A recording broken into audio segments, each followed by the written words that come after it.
હરિઓમ. જય ભીમ મારા વાલા જ્ઞાતિજનો.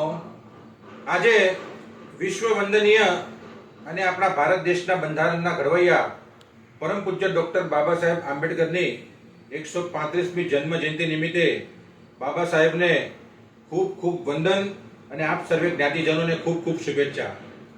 1856 દુકાળમાં આશરે 200 વર્ષ પહેલા તમારા ને આપણા બાપ દાદા અહીંયા મુંબઈમાં આવ્યા હતા અને મુંબઈમાં આવ્યા પછી મજબૂરીના કારણે આપણા બાપ દાદાને મેલું ઉપાડવું પડ્યું હતું અને અત્યાર સુધી સાફ સફાઈના કામો કરવા પડ્યા હતા. પરમ પૂજ્ય ડૉક્ટર બાબા સાહેબ આંબેડકરે આપણને 3 મહાન સૂત્રો આપેલા છે: શિક્ષિત બનો, સંગઠિત બનો અને સંઘર્ષ કરો.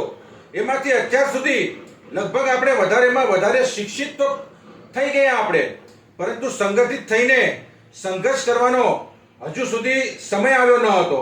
પરંતુ વાલા જ્ઞાતિજનો, આપણને હવે સર્વને એટલે કે મેઘવાળ, વણકર, રોહિદાસ, ગરોડા, વાલ્મીકી સમાજ, મેતર સમાજ, રૂકી સમાજ કે ઇતર તમામ ગુજરાતી અનુસૂચિત જાતિને આપણને સંગઠિત થઈને સંઘર્ષ કરવાનો વારો આવી ગયો છે.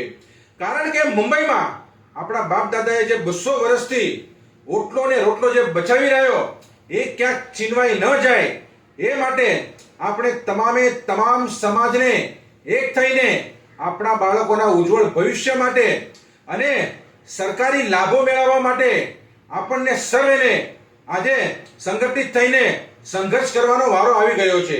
એટલે વાલા જ્ઞાતિજનો, આપણી આપસની જે કાંઈ પણ સામાજિક શુભ અશુભ પ્રસંગની વ્યવસ્થા છે એ ભલે જેમ છે તેમ રહી, પરંતુ સરકારી લાભો મેળવવા માટે અને આપણા બાળકોના ઉજ્જવળ ભવિષ્ય માટે આપણે સર્વને સંગઠિત થવું જ પડશે અને સંઘર્ષ પણ કરવો જ પડશે.